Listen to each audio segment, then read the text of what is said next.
প্রথমে 5টা মতো আলু কেটে নিয়ে প্রেসারে নুন আর জল দিয়ে সেদ্ধ করে নিয়েছি। নিয়ে সেটা একটা চুবড়ির মধ্যে জল ঝরিয়ে রেখে দিয়েছি। তারপরে কড়ার মধ্যে কিছুটা তেল দিয়ে তার মধ্যে রসুন বাটা দিয়ে ভালোভাবে নাড়াচাড়া করে নিয়েছি। না হলে কিন্তু ভালোভাবে ভাজা না হলে রসুনের কাঁচা গন্ধ থাকতে পারে। তারপরে দিয়ে দিয়েছি আদা বাটা, ধনে জিরে বাটা আর হলুদ গুঁড়ো।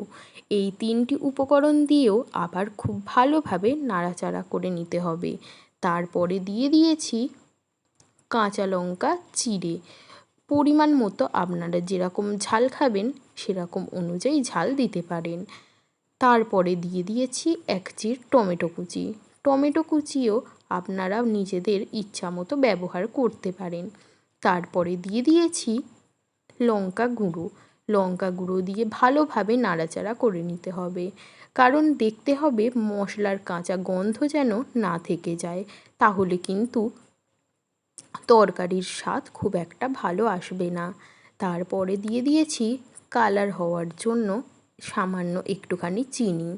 সাধারণত সব তরকারিতেই চিনি ব্যবহার করলে কিন্তু তরকারির রং খুব সুন্দর হয়।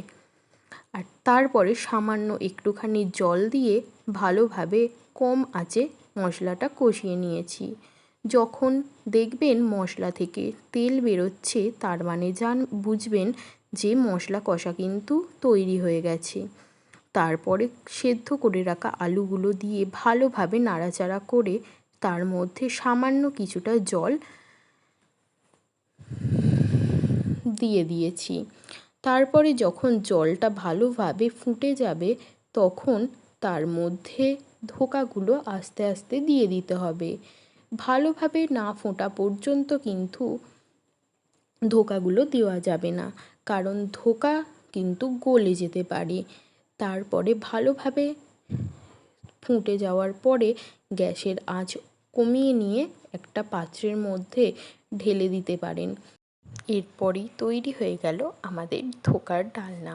গরম ভাতের সাথে এই ধোকার ডালনা খেতে কিন্তু লাগে অসাধারণ। এই রকমই ভিডিও দেখার জন্য আমার চ্যানেলটা সাবস্ক্রাইব করে দেবেন।